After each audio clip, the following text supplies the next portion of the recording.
All right, we're back. It's hour 2 of the Free Range Human Show of Choice, your daily dose of reality radio, live here on 103.9 FM, WYAB. This is the Clay Edwards Show. I'm, of course, Clay Edwards. This segment, real quick, going to be brought to you by our friends over at Stonington Farm Beef. Today is the last day to get your order in for their delivery up here to Central Mississippi tomorrow. You probably need to have it in by about 1, 2 o'clock today at the latest. Check out their website, stoningtonfarm.com. That's Stonington with 2 N's, farm.com. Go to view our cuts, place your order where you'll figure out what you want. They got all the prices and everything available there. You'll see a phone number on the website. You'll call Miss Katie Stonington, put the order together. Boom. You'll decide where you want to pick up. Florence, Brandon, Ridgeland. She'll let you know which time to be there. They take cash, credit cards, debit cards, the whole 9 yards. Stonington Farm. And if you're new around here, you wonder what, Clay, why can't I just go to the grocery store and get steak? Because you can't go to the grocery store and get grass-fed, grass-finished, mRNA-free, antibiotic-free, steroid-free, locally sourced Mississippi beef at the grocery store. That's why we're pushing Stonington Farm. Know what you're putting in your body, my friends. Know what you're putting in your body and get it from Stonington Farm. All right, on the phone, we've got Mr. Walt Kelly up there in Fayetteville, Arkansas. Walt, you are in Fayetteville, right? Yes, sir. Home of the Arkansas Razorbacks. Good morning, Mr. Edwards. Can I get a pig suey? Woo! Pig suey! Razorbacks! Aren't they playing Ole Miss this weekend? No. We came up short against Ole Miss this year. Did y'all? Man, I used to really we can't relive that 2014 7-overtime thriller over and over. We've had 2 7-overtime wins against Ole Miss. I know. I've watched. I'm a Mississippi State fan, but look, those Ole Miss 7-overtime games are historic. I didn't know you went to State. My mom graduated from Mississippi State, and my mom and dad got married at the Chapel of Memories there. I should just let you assume that you're right there, but no, I didn't go to State. I'm just a sidewalk fan, like most Alabama fans. I'm just a sidewalk Mississippi State fan. Fair enough. All right, Walt, you made a TikTok about me last week, man. We got to start there. We got to start there. I was soft. You were soft. I mean, my daughter sent it to me and said, "Daddy, I don't think this guy likes you very much." So that was about the alleged racist Christmas Halloween decorations that we can agree are not racist. Body bags hanging aren't racist. Who can agree? We can agree to disagree that body bags hanging are not racist. Are not racist. Hey, look, Walt, let's get into I did want to introduce you to people. Look, if y'all are on TikTok and you keep up with any political stuff, if you've been following the Rankin County Goon Squad stuff and all that, Walt has been probably the loudest voice against all of that stuff going on. I think that's safe to say, whether you agree with it or not. It does take a set of ironclad gonads to stand up to the police and say the things you're saying and keeping that out there, and being a very but frankly being a white guy on a white BLM supporter. And this ain't the only thing you've done. And I'm using BLM as a catch-all here. I know you don't support BLM, the organization, or whatnot. We've had this conversation. You support the movement, not the organization, correct? That was pretty well put. Yeah, I support a lot of the organizations, since there's many, but, the knee-jerk go-to reaction of, if I'm doing a live on YouTube or TikTok is, riots and burning down buildings and BLM's racist and all that, and then they'll talk about Patrice Cullors and the $1 million homes and all that. And, when you've got the world's largest movement in the world, there's going to be some bad actors. Agreed. All right, well, we'll leave that there. I just wanted to paint a picture for people who might not be familiar with who you are. Here's what I learned from you when we got to talking that I found very interesting. You were boots on ground in Ferguson during the hands up, don't shoot hoax riots. So let's talk about that a little bit. This is something we hadn't gotten into on the phone. So you did tell me you were boots on ground in Ferguson, right? Yes, sir. So a little bit. My sister lives up there, And my nephew, her son, who was 14 at the time, he was there a lot of the time, and he lives with me now here in Fayetteville. All right, so here's my question about that, because that, to me, I think that was the kind of the linchpin to this whole social justice, social media, boots on ground, BLM movement that kind of took over America every time there was that, and then every time thereafter where, say, a black man got killed by the police, and it just became a big movement. It is what it is, which I think kind of crescendoed with the George Floyd stuff. But here was the thing, that was all built kind of. I mean, we know Michael Brown died. We got shot. That's not debatable. I mean, we know he got shot. But the whole premise of all that with the hands up, don't shoot thing ended up being built on a lie, according to the Justice Department. You were boots on ground. How do you think that rumor got so out of control, so out of hand, and what felt undeniable at the time? Well, I can't confirm that it is a rumor or a hoax. I can't confirm that it's not true. I'm not holding down the fires on that being the issue, because I think it takes our eyes off of what's going on there. And for me, it's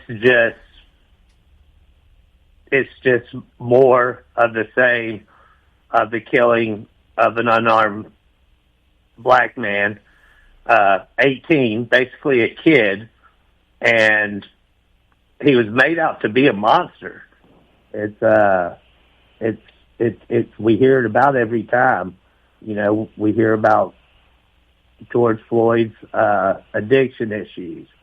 We hear, thing after thing about what they did. There's a black man killed in Georgia yesterday, and he tried to fight with a cop whenever he was going to be arrested for a speeding ticket. Now, he had done 16 years for a crime he didn't commit, but that's another story. But the hands up, don't shoot is something that just took off. I'm thinking more of it.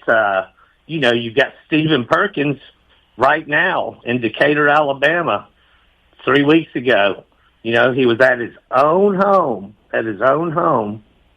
and he had his hands up, and he was ambushed by the Decatur, Alabama police with somebody trying to repossess his car, which he was up to date on his payments. Not that being behind on your car payments is a reason to shoot and kill somebody, but they were trying to take his car, and he's like, "Put down my truck," and then it's get down on before they could finish ground. 18 shots were fired. Yeah, now I'm not familiar. 7 times. Well, I'm going to write that because I'm not familiar with that one. I'm going to write that down, and we can circle back to it. Stephen Perkins. Yeah, we'll be eye to eye on this. It's such a sad scene. He worked out with cops, loved in the community, white people, black people, just a family man, really looked up to. And they're, of course, not releasing the body cam. The police have changed their story time after time because right there in the neighborhood, everybody's got those Ring cameras. So footage has been coming out. So immediately the police's story of him pointing a gun at a cop, and, a lot of times before these cameras, they would just say shootout. But, he didn't even have a chance. The police did not have lights flashing. They did not knock on the door and announce themselves. They came out of the bushes firing guns. I have a hard time believing that at face value, but again, I'll look it up and I will form an opinion on it. But I'm not familiar with it at all, so I'm gonna give you the benefit of the doubt on this one until I can circle back and get familiar with right it. Now. Here's my thing though, and this is what I have preached, and you kind of hinted to it a little bit there. So much of this is avoidable, though. Look, I've talked about this on the radio show. I've got a sketchy past with cops. I used to get my butt beaten, but I used to mess around. I used to F around a lot, and I found out a lot. And man, at the end of the day, we can sit here and say, "Oh man, they died because they were just resisting, or not just resisting." Like we'll use George Floyd for an example. Man, it was just a fake $20 bill. He died over that. No, he died because he was fighting with the cops and wouldn't quit resisting, and had at minimum an 8-ball of dope shoved down his throat. I can't let that pass. He died because the man kneeled on his neck for 9 minutes and 46 seconds. That's why he died.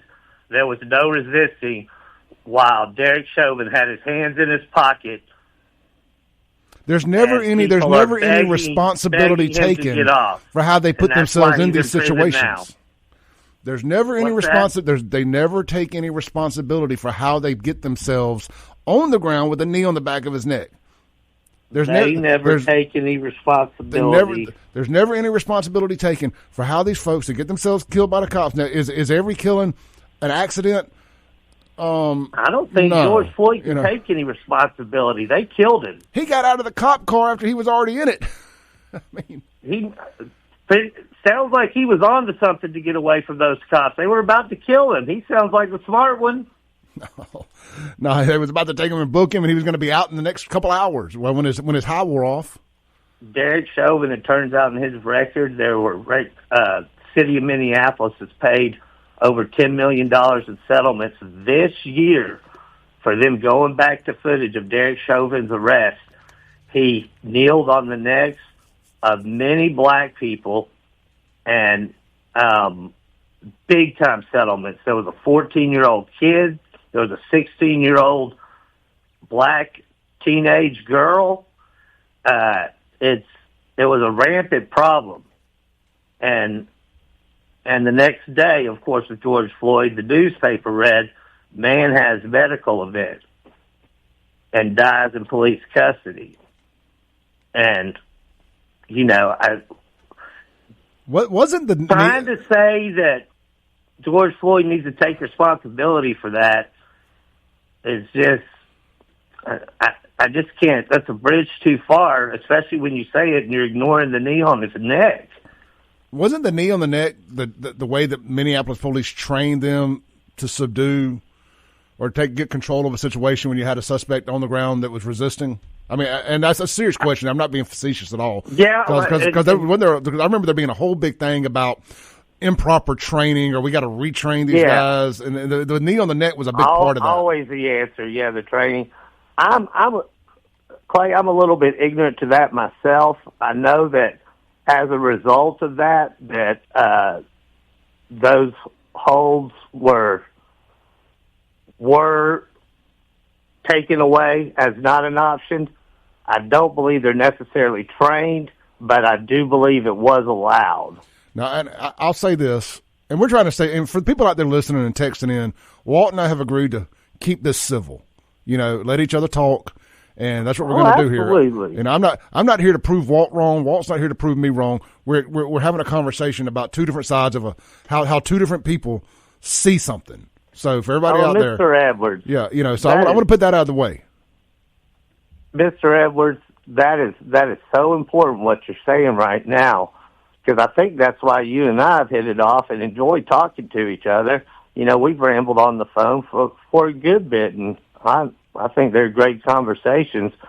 We get caught up and stuck in our little tunnel vision groups.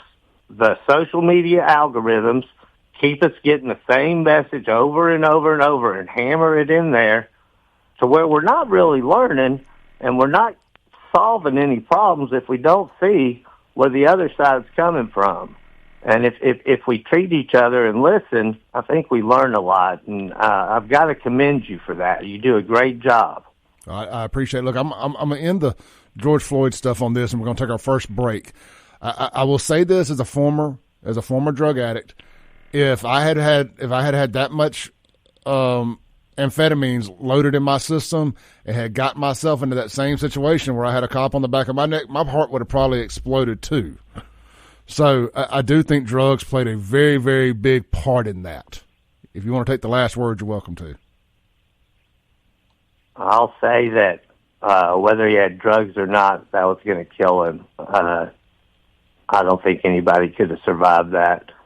He his last gasp were, I can't breathe. I love you, Mama.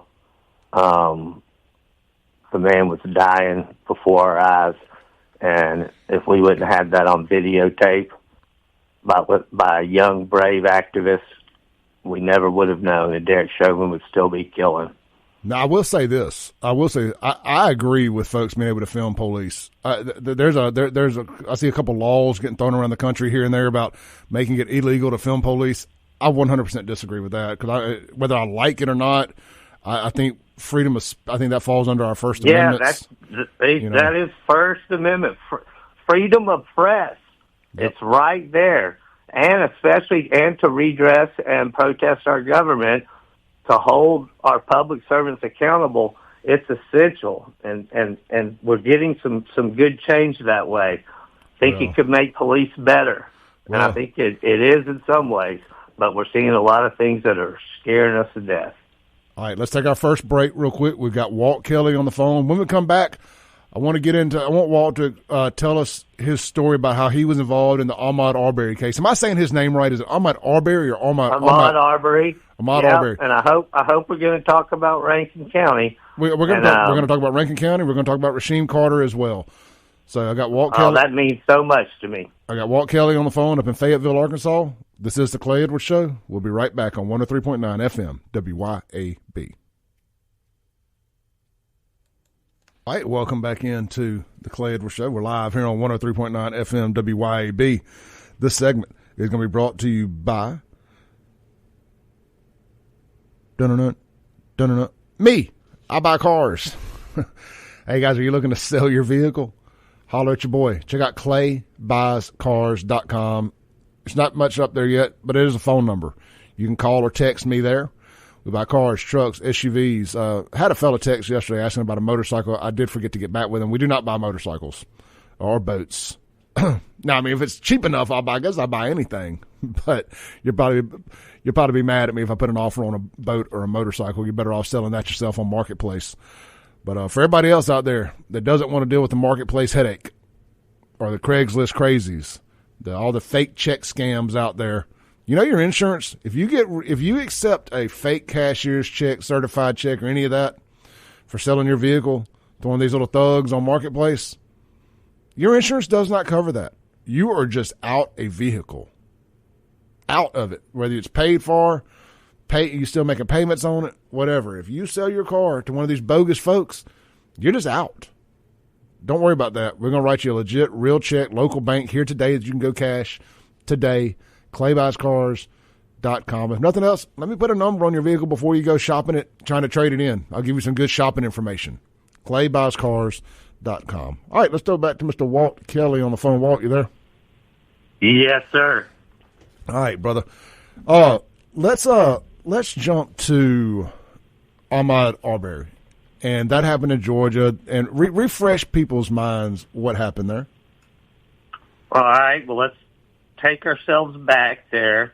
It was 2020. The pandemic had hit in March, is whenever everybody freaked out and started wearing masks, and they started shutting everything down. And I lost my job at working with lawyers and as a law clerk. And February, now George Floyd happened at the end of May. In February, on February 23rd, Breonna Taylor happened.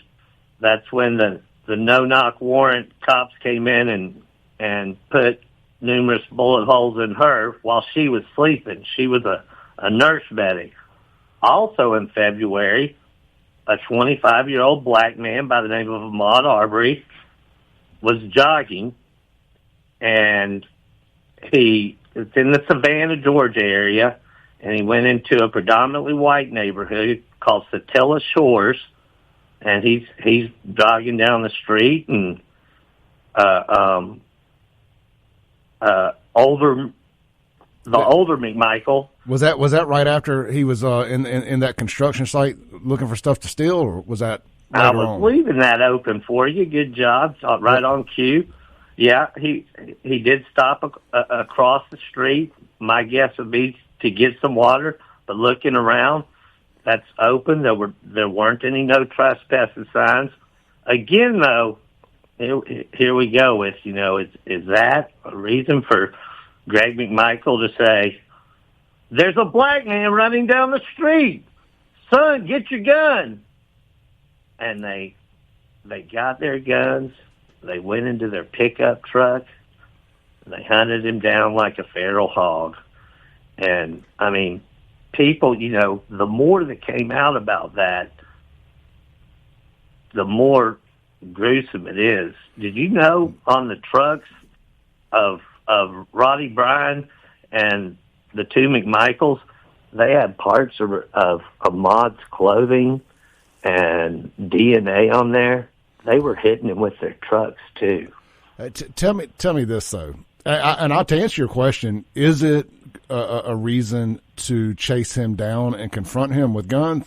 Absolutely. If you think somebody is robbing and stealing from your neighborhood, from your neighbors, I think it is absolutely within your right. It was a construction site. There could have been tools, anything. They don't know that. I do think if people are doing something suspicious in your neighborhood, you do have a right to confront them. And also, I find it really strange that he was wearing boots and blue jeans to jog in. He wasn't wearing. Now, where did that come from? That's what I was going to say. How are you stealing something when you're wearing jogging shorts and a white T-shirt? He was not Pull wearing. Up that video right now. Use your Google machine. I am pulling it up right now. He was not wearing. Blue jeans. That's wearing how blue that jeans. Stuff spreads. It's by little stuff like that. That's just not true. Let's see here. He was jogging. He did it daily. I got the video pulled right. But you go ahead, continue. Tell your story while I'm verifying the blue jeans. Yeah, and they covered up for those guys. I mean, when the body cam came out from the police, I mean, they just brutally murdered a young man, and they were not questioned. They were not. It was like it was a barbecue. Hey, People are coming out of their house to talk about it. It was like they run over a dog. All right, hold on. I wasn't going to take any calls. Let's take a call here. I knew this would get some people fired up. Hey, you're on there with Walt and Clay. Clay, I will be respectful, but Breonna Taylor did not die in her sleep. She died standing next to her boyfriend who had already shot the cop in the leg, and she died in the hallway. Nobody sleeps in a hallway. So I'm just asking you, sir, you're telling Clay that he doesn't know what Arbery was wearing, and you're saying that's the disinformation, yet you're spreading the disinformation as well. I just wanted to add that fuel for thought. And matter of fact, I think you're an entertaining guest. Maybe if everybody can stay respectful, you can maybe find a 2-hour slot. That's my contribution. Thank you, brother. Good stuff. You got I enjoyed that, and let me just say, living up here in Fayetteville, Arkansas, and I was reminded of it in your first hour. I love the people of Rankin County, Mississippi. Great, great, great people. Those 6 cops do not represent the people of Rankin County, Mississippi. Some of the best people I've ever known, the kindest people, and a lot of the people down there are straight up family to me now. And that caller disagreeing with me and why you want to bring up the point of where she was. She was woke up by gunshots, and her boyfriend, she very well could have been in the hallway. And, I wasn't there. I can't tell you. But he responded to gunshots with gunshots, like I think us being Second Amendment country and Second Amendment people is when somebody's breaking into your house and shooting. Isn't that what you do? In a perfect world, yes, I would definitely shoot unless they were saying they were the police. I would have to think twice about it. Hold on. So we got another caller on hold here. I want to say one thing. All righty. I want to say one thing before we go to the caller. I've got the picture of Ahmaud Arbery pulled up here. I've got a screenshot of the video. He is in fact wearing shorts in the video, in the screenshot that I see. So let's. Thank you. You're a scholar and a gentleman. So unless I'm looking at the wrong person in the white shirt. So unless I'm looking at the wrong person. All right, let's take a call. All right, hey, you're on the air with Walt and Clay. Yes. I'm going to go back to the George Floyd situation just for a second. Look, and I get there's a lot of things going on in the world and in this country as far as the things we're talking about. But, the thing that really gets me is with Democrats or with liberals. They're going to blame everything on society as the reasons for their actions. Whereas I believe I have a personal responsibility for my actions. And I think that is the biggest difference. And, we have to get to the point, regardless of what's going on, especially in these conversations we're talking about. Granted, we don't ever want to see the end results being what it is or being what has happened. But at the end of the day, they have just as much responsibility for their actions that put them in the situation that they're in. They are responsible for that. And we don't ever need to lose sight of that. We can blame society all we want to, but that's not real. The real thing is each individual person have a responsibility for the situation that put them in the scenarios that they were in. And that's all I can say about it. All right, appreciate it, brother. Great call. I'll let Walt respond. Walt, respond pretty quick to that if you like, and then we're gonna take a break. Come back. I'm quickly gonna just go ahead and I'd almost say objection, Your Honor. Strike that from the record because I don't know who's the Democrat and who's the liberal around here. It ain't me. And I would. It seems to be real important to you guys, and I'll go ahead and give y'all that point. Yeah, we should be responsible for ourselves. Drugs are bad. Addiction is a terrible. It plays society. I think we should put more funds towards treatment and addiction recovery instead of jailing them and criminalizing addiction. I think we should not be paying the police so much, who need to take responsibility for their actions for how they treat addiction. And, boy, he should have gotten clean. And if there was a counterfeit $20 bill, which my best guess is there was, that was a criminal act, and he probably deserved to go to jail for that. But unfortunately, he was killed. I want to put a cap on this Ahmaud Arbery thing so we can move on to the next thing after the break here. Yes, real sir. Quick, in 1 minute, explain to people how you got involved and where you came into play in the Ahmaud Arbery thing. I really feel bad about that, just because, but I learned a lot from it.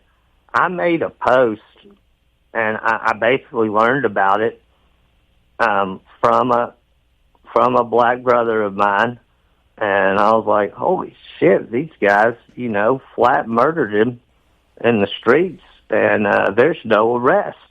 And then I Googled it and got to a Fox News article that I read, and I basically plagiarized, summarized that article, added in some colorful words. They got their shotgun and got in their pickup truck, and they hunted him down, and I made a Facebook post and it just blew up. And I learned there that, black people are out there screaming to the world what's happening there, and nobody's listening. Here comes a white guy putting a picture of Ahmaud Arbery up and saying some words, and they're like, see? And all of a sudden, it started getting some traction. And, everybody was restless in the pandemic, and people just boom, boom, boom, and it just started going everywhere. And then, of course, the tapes came out of what went down, and it was a matter of time before they were arrested. All right, so I wanted to cap that off there. I want to take a break real quick. We're going to come back. We're going to get into Rasheem Carter and how Walt got himself involved in the Rankin County Goon Squad stuff and kind of became the voice of the, I don't even want to say opposition, but the opposition of the Rankin County Sheriff's Department with this whole thing. Walt, stay on hold. Listeners, we'll be right back on The Clay Edwards Show. Welcome back into The Clay Edwards Show. Real quick, guys, this segment is brought to you by our good friends over at Watchman Security Services. If you need home or business security services, check them out, watchmansecure.com.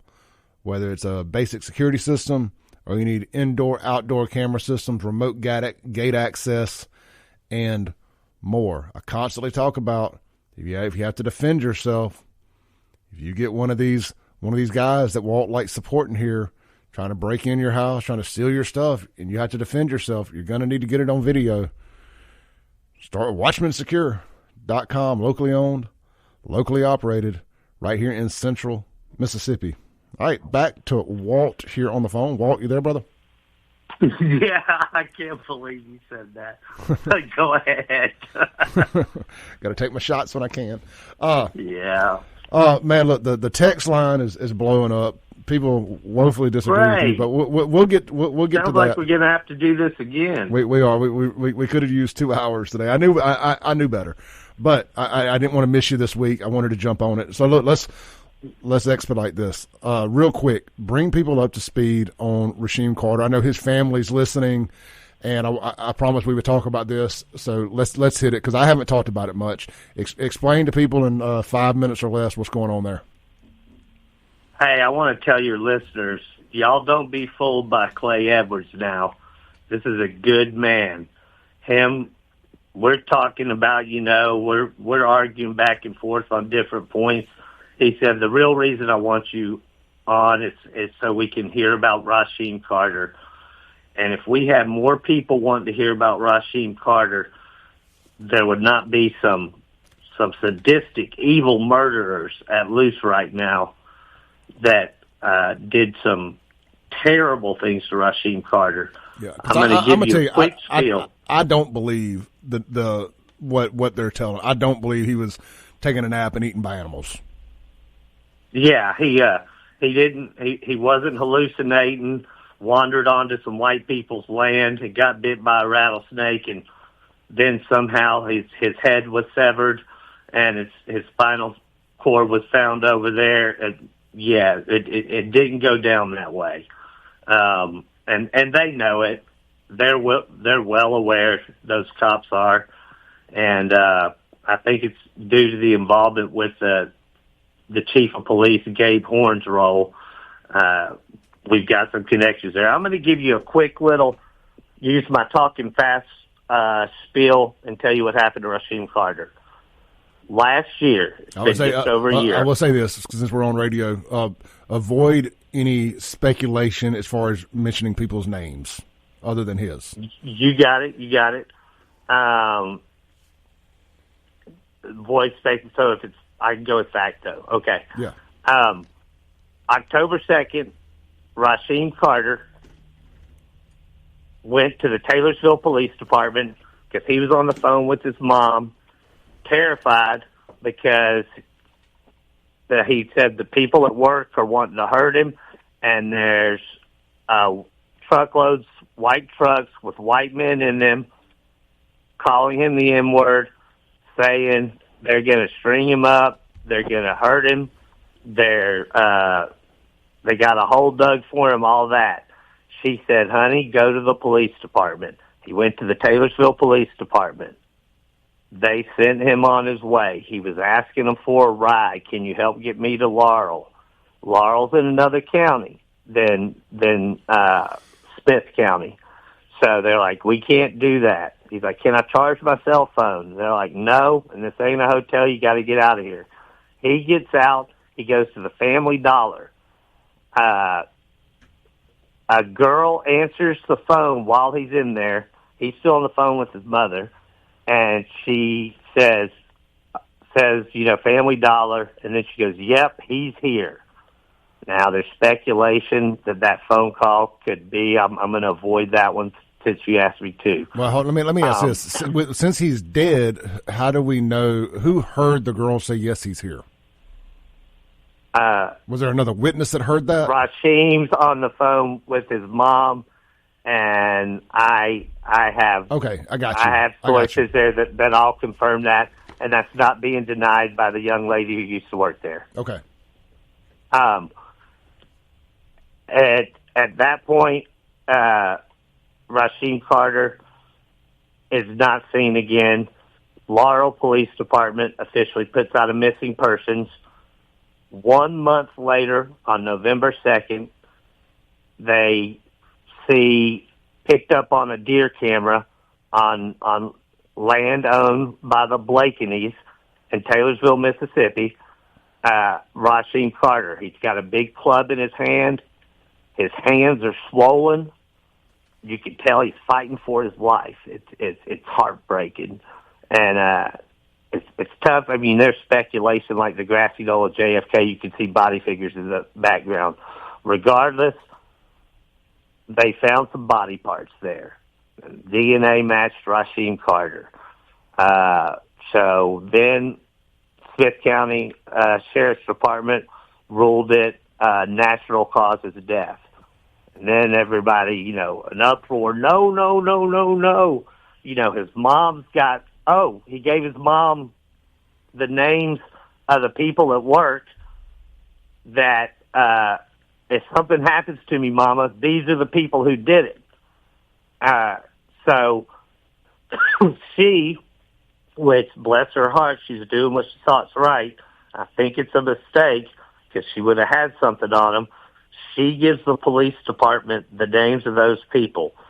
They immediately rule them out and are calling it natural causes. They rule those people out. How they can rule them out, I don't know. Maybe them and the police are one and the same. I just don't know. Let me play devil's advocate. Let me play devil's advocate real quick because yes, because my spidey senses are jumping a little bit, thinking if somebody would go through the trouble of killing him on the land, why wouldn't they just bury him? Right, they did. They did. They found out. No, I can't confirm that. But from what I understand, I thought some of it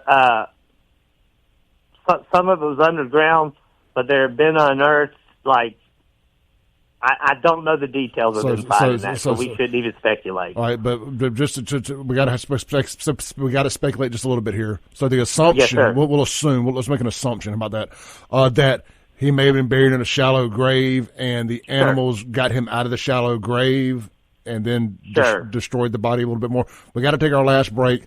Walt, hold on. We'll be right back. All right, I'll try to be quicker, summing it all up. All right, we'll be right back. This is the Clay Edwards Show. Hey guys, Clay Edwards here. I want to tell you real quick about RC Lawn Care. My buddy Richard Coley is going to be the guy you need to contact for all of your lawn maintenance needs. You can reach him at 601-502-3529. They offer roof to curb service, blowing off the roof, gutter cleaning, basic lawn care, including mow, trim, edge, and blow, full lawn cleanup, trash removal, garden supplies delivered, pine straw installs, driveway and sidewalk pressure washing. If grass is growing, you need RC Lawn Care Mowing. Again, 601-502-3529. Richard Coley at RC Lawn Care, proud sponsor of the Clay Edwards Show podcast. Into the Clay Edwards Show. We're going to go straight back to the phone with Walt here. We got Walt Kelly up in Fayetteville, Arkansas. Walt, we got about 2 minutes left, man. I'm gonna let you close it out, and Walt's gonna come back, I hope, next week, and we'll get into all the Rankin County stuff. We just ran out of time today, but I want Walt to finish up Rasheem Carter. Okay, Rasheem Carter. Let me say that he was a responsible man. He was in Taylorsville working for Georgia Pacific, working a job because he owned a restaurant that he had to shut down during the pandemic. A little gumbo seafood. He was a business owner, and he was a single father raising a young girl, and he's a good kid. I will also say, allegedly, now the boss of that was running the outfit is the main man in question, who went into hiding due to threats on his life and whatnot. Now, Rasheem Carter was involved with a white girl who was staying at the same hotel he was. And that boss did not like that, allegedly, because that boss allegedly also had a relationship with this white girl, even though he was married to somebody else. But allegedly he bought her a camper so she didn't have to stay at the hotel. All right, hey, so that just might get into emotive stuff. Walt, we'll have to pick it up next time. Thank you, brother. Y'all go follow Walt Kelly, ACT at TikTok. Is that it? Yeah, it's Walt Kelly, or WALTCO, community organizer, activism. Sounds good. Thanks, Walt. Walt Co-Act.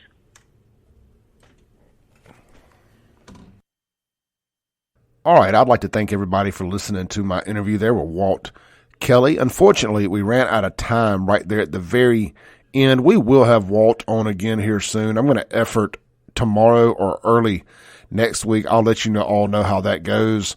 Again, sometimes it's about listening to the other side. I'm not saying who's right, who's wrong. Of course, I think I'm right, obviously. But it is interesting to hear the other side and how two people can look at the same thing and see two completely different things. See you guys tomorrow morning, 7 a.m., 103.9 FM, WYAB.